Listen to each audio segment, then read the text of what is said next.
جس کی وجہ سے مجھے خاصی بے چینی اور تجسس محسوس ہونے لگا۔ بس پھر میں نے اپنے دماغ کی تسکین کے لیے اس کا ڈھکنا اٹھا کر اندر جھانکا۔ بات ادھوری چھوڑ کر کرمو نے ایک چھرچری لی اور پھر لمحاتی توقف کے بعد سراسیمہ لہجے میں بتایا۔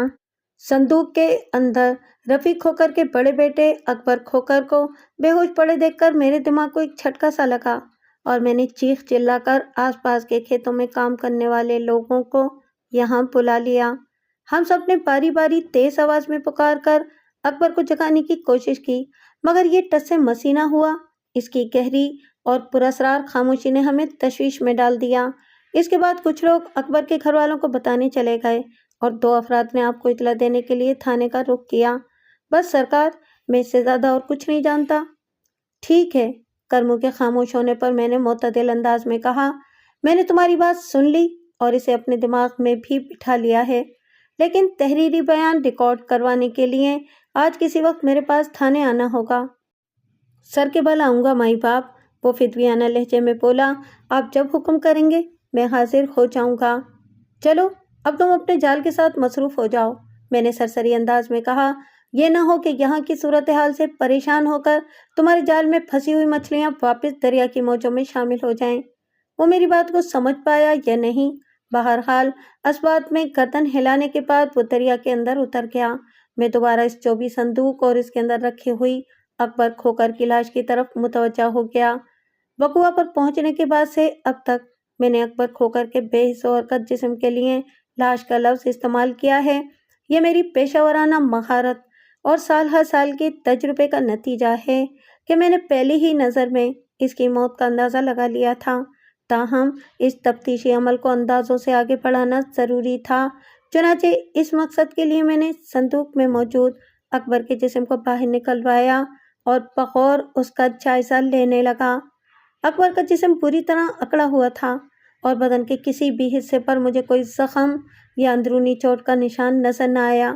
میں نے اس کی گردن کا بھی باریک بینی سے جائزہ لیا، وہاں بھی مجھے ایسے آثار دکھائی نہ دیے جس کی بنا پر یہ سوچا جاتا کہ کسی شقی القلب شخص نے گلا دبا کر اسے موت کے گھاٹ اتار دیا ہوگا۔ اکبر کھوکر کی موت کا درست وقت تو پوسٹ مارٹم کے بعد ہی معلوم ہو سکتا تھا، مگر اس کے جسم کی حالت اور اکڑاؤ کے پیش نظر میں پورے وثوق کے ساتھ کہہ سکتا تھا کہ اسے اس جہان فانی سے رخصت ہوئے کم از کم 12 گھنٹے اور زیادہ سے زیادہ ایک پورا دن گزر چکا تھا، اور سرے دست میں اس کی موت کے حوالے سے بھی 2 اندازے لگانے کی پوزیشن میں تھا۔ نمبر 1، اس کی موت کے پیچھے کسی سریع الاثر زہر کا ہاتھ تھا، کیونکہ میں نے اس کی جلد کی رنگت میں ایک مخصوص تبدیلی نوٹ کی تھی، اور نمبر 2، وہ طبعی موت مرا تھا۔ اکبر کھوکر کی موت طبعی تھی یا کسی دشمن نے اسے موت کے منہ میں دھکیل دیا تھا، یہ راز زیادہ دیر تک مجھ سے چھپا نہیں رہ سکتا تھا۔ فی الحال ایک چوبی صندوق کے اندر سے اس کی لاش کا برآمد ہونا مجھے کئی زاویوں پر سوچنے کے لیے مجبور کر رہا تھا۔ یہ سب جس نے بھی کیا تھا، اس تک پہنچنا بہت ضروری تھا، اس کے بعد ہی اس کیس کو حل کیا جا سکتا تھا۔ ایک بات کا ذکر کرنا میں بھول گیا، مقتول مرحوم اکبر کھوکر کے لباس کی تلاشی لیتے ہوئے دیگر چیزوں کے علاوہ اچھی خاصی رقم بھی میرے ہاتھ لگی تھی، جس سے ظاہر ہوتا تھا کہ کسی ڈاکو نے لوٹنے کے لیے اسے قتل نہیں کیا تھا، ورنہ وہ 600-700 روپے کے کرنسی نوٹ اس کی 3 مختلف جیبوں میں یوں ہی چھوڑ کر نہ چلا جاتا۔ میں نے 600-700 روپوں کے لیے اچھی خاصی رقم کے الفاظ استعمال کیے ہیں، اس پر حیران ہونے کی تو ضرورت ہی نہیں، کیونکہ یہ واقعہ سے 64-65 سال پہلے کا ہے۔ موجودہ دور میں آپ اسے لاکھوں روپے سمجھ سکتے ہیں۔ وقوع کی ضروری کارروائی نمٹانے کے بعد میں نے کانسٹیبل شوکت علی کی نگرانی میں اکبر کھوکر کی لاش کو پوسٹ مارٹم کے لیے ضلعی اسپتال روانہ کر دیا۔ اس کے بعد میں نے وہاں موجود افراد میں سے چند ایک کو اپنے سوالات سے گزار کر یہ جاننے کی کوشش کی کہ شاید وہ کچھ ایسا بتا سکیں جس سے اس پراسرار واقعے پر روشنی پڑ سکے، مگر ان میں سے کوئی بھی کرمو مچھیرے سے زیادہ نہیں جانتا تھا۔ وہ سب تو کرمو کی پکار پر ہی وہاں پہنچے تھے۔ جس صندوق کے اندر سے اکبر کھوکر کی لاش برآمد ہوئی تھی، اس کی لمبائی 6 فٹ، چوڑائی 2 فٹ اور گہرائی 1.5 فٹ تھی۔ ایسا محسوس ہوتا تھا وہ صندوق خاص طور پر اسی مقصد کے لیے تیار کیا گیا تھا۔ صندوق دریا کے کنارے جس مقام پر جھاڑیوں میں پھنسا ہوا پایا گیا تھا، وہ علاقہ موضع عزیز آباد کا تھا۔ دریا کا بہاؤ مشرق سے مغرب کی سمت تھا اور عزیز آباد سے مشرق میں پہلا گاؤں جو آتا تھا اس کا نام موضع فتح پور تھا۔ لہٰذا ایسا سمجھنے میں کوئی قباحت نہیں تھی کہ مذکورہ صندوق 4 میل کا آبی سفر کر کے فتح پور سے عزیز آباد پہنچا ہوگا، اور اکبر کھوکر کے باپ نے مجھے بتایا تھا کہ اس کا یہ بیٹا گزشتہ روز اپنے ماما سے ملنے فتح پور گیا تھا۔ وہ دوپہر کا وقت تھا اور میں مقتول اکبر کھوکر کے گھر میں بیٹھا ہوا تھا۔ مقتول کا باپ رفیق کھوکر اور ماں بشرا بھی میرے سامنے موجود تھے۔ ان کا چھوٹا بیٹا اصغر کھوکر نظر نہیں آ رہا تھا۔ چاہے واردات پہ مجھے اچھی خاصی دیر ہو گئی تھی، اس لیے میں رفیق کے ہمراہ اس کے گھر آ گیا تھا۔ یہ بتانے کی ضرورت نہیں کہ وہ دونوں میاں بیوی اپنے جوان بیٹے کی حسرتناک موت پر بے حد غمزدہ تھے۔ رفیق، تم نے ادھر دریا کے کنارے مجھے بتایا تھا کہ اکبر کل فتح پور اپنے ماما سے ملنے گیا تھا۔ میں نے دھیمے لہجے میں پوچھ تاچھ کا آغاز کرتے ہوئے کہا، وہ کتنے بجے گھر سے نکلا تھا؟ فتح پور میں بشرا کا بڑا بھائی ملک خدا بخش رہتا ہے، اس نے جواب دیا۔ اکبر کل صبح 8 بجے گھر سے نکلا تھا۔ وہ مہینے میں 1-2 بار ادھر کا چکر لگاتا رہتا ہے۔ میں اپنے بھائی کی بیٹی فرزانہ سے اکبر کی شادی کے بارے میں سوچ رہی ہوں، بشرا نے کہا۔ رشتے کی بات تو چل رہی ہے مگر بھابھی شبنم نے روک لگا رکھی ہے، اس لیے معاملہ ابھی تک کسی نتیجے پر نہیں پہنچ سکا۔ میں اپنے بھائی کو اچھی طرح جانتی ہوں، وہ اکبر سے بہت محبت کرتا ہے۔ ایک نہ ایک دن شبنم کو گھٹنے ٹیکنے ہی پڑیں گے۔ کیا اکبر نے اپنی واپسی کے بارے میں کچھ بتایا تھا؟ میں نے پوچھا۔ جی تھانے دار صاحب، رفیق اسبات میں گردن ہلاتے ہوئے بولا۔ اس نے کہا تھا کہ شام تک وہ واپس لوٹ آئے گا، لیکن جب کل اس کی واپسی نہیں ہوئی تو ہم نے یہی سمجھا کہ وہ رات وہیں رک گیا ہوگا، صبح کسی وقت آ جائے گا۔ اور وہ لمحے بھر کو تھما، پھر روحاسی آواز میں بولا، تھانے دار صاحب، آج وہ جس حالت میں لوٹا ہے وہ تو آپ نے اپنی آنکھوں سے دیکھ ہی لیا ہے۔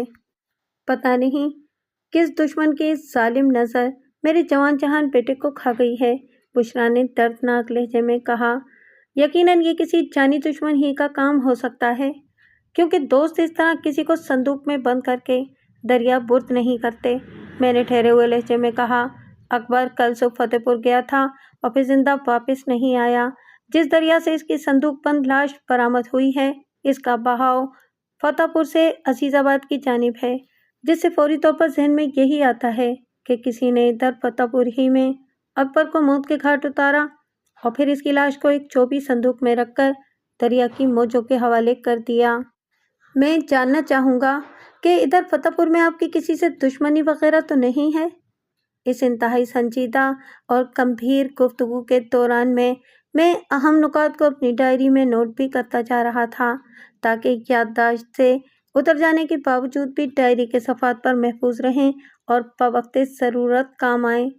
ہماری تو کسی سے دشمنی نہیں ہے تھانے دار صاحب، رفیق نے معتدل انداز میں جواب دیا، نہ عزیز آباد میں اور نہ ہی فتح پور میں۔ مجھے بالکل اندازہ نہیں کہ اکبر کی موت کا ذمہ دار کون ہو سکتا ہے۔ بھابھی شبنم مجھے پسند کرتی ہے اور نہ ہی رفیق کو، بشرا نے برا سا منہ بناتے ہوئے کہا، اور ہمارے دونوں بیٹوں سے بھی کبھی اس نے محبت یا اپنائیت کا اظہار نہیں کیا۔ لیکن میں سمجھتی ہوں یہ کوئی ایسی بات نہیں کہ وہ عورت میرے بچوں کی جان کی دشمن بن جائے۔ شبنم مزاج کی تیز ضرور ہے، لیکن وہ بھائی کے آگے زبان چلانے کی جرت نہیں رکھتی۔ جب وہ اپنی اوقات سے باہر آنے لگتی ہے تو بھائی خدا بخش ایک دبکا مار کر اسے چپ کرا دیتے ہیں۔ بیٹوں کے ذکر پر یاد آیا کہ تمہارا چھوٹا بیٹا اصغر مجھے کہیں نظر نہیں آیا۔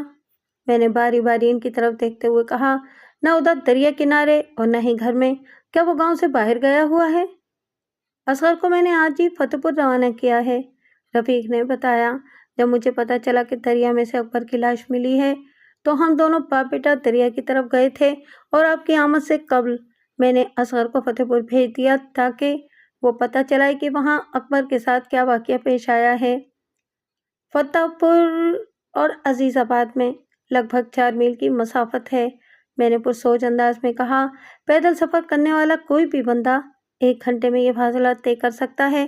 اس حساب سے اصغر کو شام سے پہلے وہاں کی مکمل جانکاری لے کر واپس آ جانا چاہیے۔ اب ٹھیک کہہ رہے ہیں تھانے دار صاحب،